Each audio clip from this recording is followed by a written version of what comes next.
네, 머스트노우 5입니다. 개장 전에 알아야 할 5가지 뉴스 짚고 가도록 하겠습니다. 먼저 지난주 금요일 뉴욕 증시 상황부터 정리해보고 가도록 하겠습니다. 반도체주 중심으로 급락이 나왔고요. 반면에 상승한 업종도 꽤 있었습니다. 필수 소비재 쪽으로 자금이 이동했는데요. CNBC의 논평 자세하게 만나보시죠. 브로드컴이 AI 반도체 매출 전망을 상향하지 않으면서 AI 관련주 전반에 차익 실현 매물이 쏟아졌습니다. 최근 수개월간 AI 수혜 기대감으로 급등했던 반도체주들이 일제히 급락하며 투자 심리가 위축된 겁니다. 최근 이틀간 마이크론은 17% 급락했고 AMD는 12.6%, 인텔은 9% 하락했습니다. 반도체 업종 전반의 매도세가 확산되면서 투자자들은 기술주 대신 경기 방어 성격의 필수 소비재 업종으로 자금을 이동시켰습니다. S&P 500 필수 소비재 업종은 2% 넘게 오르며 11개 업종 가운데 가장 높은 상승률을 기록했습니다. P&G와 클로록스는 각각 5% 이상 상승했고 월마트도 2% 넘게 올랐습니다. 시장에서는 AI 랠리 이후 반도체주 비중이 과도하게 높아진 투자자들이 수익 실현에 나선 것으로 분석하고 있습니다. 다만 필수 소비재 업종은 올해 들어 금융 업종을 제외하면 가장 부진한 업종 중 하나였던 만큼 이번 자금 이동이 일시적인 순환매인지 여부에 관심이 쏠리고 있습니다. 네, 많이 내린 업종이 조금 오르고 그것보다 더 많이 오른 업종이 조금 내린 것인지 혹은 이게 순환매의 시작일지 여러분들 함께 체크해 보시는 게 중요해 보입니다. 이어서 두 번째 뉴스로 옮겨가 보도록 하겠습니다. 그리고 지난 금요일 시장이 급락이 나왔던 이유 중 하나였습니다. 고용 지표가 생각보다 좋았습니다. 이것 때문에 국채가 좀 흔들렸고 국채 시장이 흔들리면서 이 주식 시장도 역시나 마찬가지로 함께 흔들리는 그러한 장세가 연출됐는데요. 다만 이렇게 고용 지표가 잘 나온 게 월드컵 깜짝 효과 때문이다라는 분석 나왔습니다. 자세하게 만나보시죠.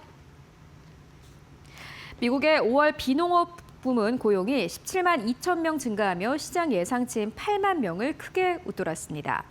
뱅크 오브 아메리카는 이번 주에 개막하는 피파 월드컵 준비 과정이 고용 증가에 영향을 미쳤을 가능성을 제기했습니다. 특히나 레저 숙박업에서 7만 명, 지방정부 부문에서 5만 명의 신규 고용이 발생했습니다. 올해 월드컵은 북미 지역에서 열리며 개최 도시 16곳 중 11곳이 미국에 위치해 있습니다. 시장에서는 보안과 행사 운영, 관광 관련 채용이 예상보다 앞당겨졌다는 분석이 나왔습니다. 다만 월드컵 효과가 일시적일 수 있다는 점에서 향후 고용 흐름에도 관심이 쏠리고 있습니다. 네, 이게 이 월드컵 효과라면은 지금 이렇게 미국 국채 시장이 흔들리고 주식 시장이 흔들린 이유가 되지는 않을 것 같습니다. 다만 또 이것보다 고용이 크게 꺾이게 되면은 그것 또한 문제일 것 같은데요. 참 이러지도 저러지도 못하는 시장이 되는 것 같습니다. 이어서 세 번째 뉴스 만나보도록 하겠습니다.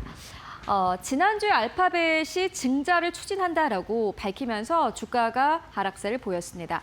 알파벳의 주가는 주간 기준으로 했을 때 4주 연속 하락세를 보였다고 하는데요. 이에 대해서 골드만삭스는 이렇게 이야기를 했습니다. 이번에 시험대에 오른 것이다라는 투자 의견을 제시하기도 했는데 자세하게 만나보시죠.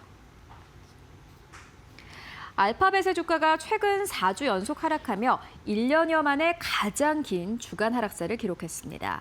이런 가운데 알파벳은 AI 인프라 확대를 위해 850억 달러 규모의 증자에 나섰습니다.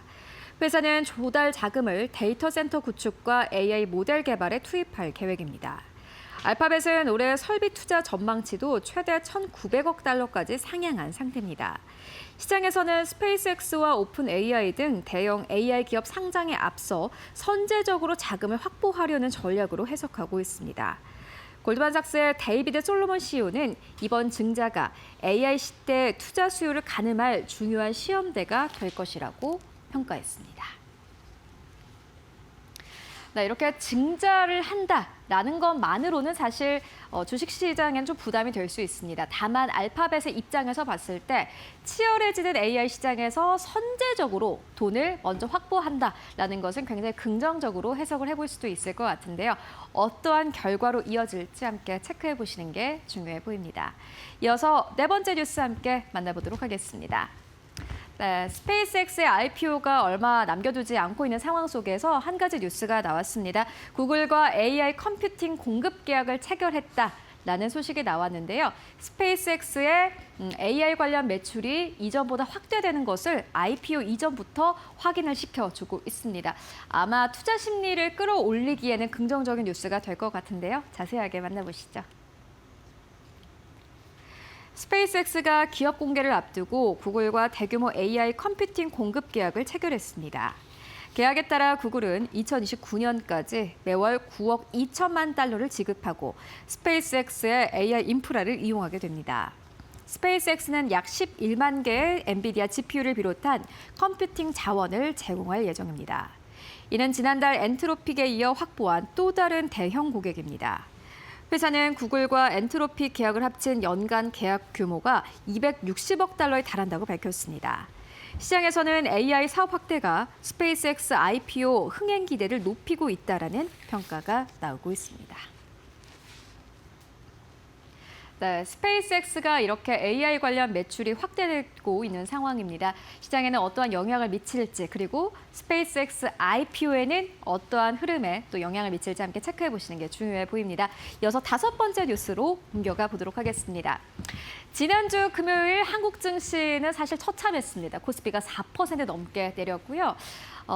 엔비디아에 대한 기대감이 사실은 좀 지난주 금요일 시장에서 뉴욕 증시에서도 좀 빠졌었는데 그럼에도 불구하고 오늘 시장이 어떻게 보면 기대 포인트가 될 만한 것이 한 가지 있습니다. 엔비디아의 CEO죠. 젠슨 황이 차세대 베라칩에 SK 하이닉스의 메모리가 탑재될 것이다라고 발표를 했고요. 이에 따라서 좀 기대감은 커지고 있는 모습입니다. 자세하게 만나보시죠. 젠슨 황 엔비디아 CEO가 차세대 데이터 센터용 CPU인 베라에 SK 하이닉스 D램을 사용할 계획이라고 밝혔습니다. 황 CEO는 서울에서 최태원 SK그룹 회장 등과 만난 뒤 올해 하반기와 내년 협력 확대를 예고했습니다. 베라는 엔비디아가 처음 선보인 독립형 데이터 센터 CPU입니다. 인텔의 제온과 AMD의 에픽, 아마존의 자체 설계 프로세서와 경쟁하게 됩니다. 황 CEO는 이번 방한 기간 삼성전자와 현대차그룹, LG그룹 경영진과도 만날 예정입니다. 또 미래에는 통신 네트워크가 AI에 활용될 것이라며 통신사들과 관련 협의를 진행 중이라고 밝혔습니다. 그리고 이 뉴스가 나온 이후에 또 SK그룹은요, 오늘 8시 30분, 오전 8시 30분에 최태원 회장을 필두로 해서 회의를 하고 그 이후에 취재원들과 또 미팅을 한다고 합니다. 여기서 어떠한 뉴스가 나올지, 이게 오늘 한국 증시에는 하락을 면할 수 있는 모멘텀이 될 수 있을지 기대해 보도록 하겠습니다. 개장 전 알아야 할 5가지 뉴스 함께 짚고 왔습니다.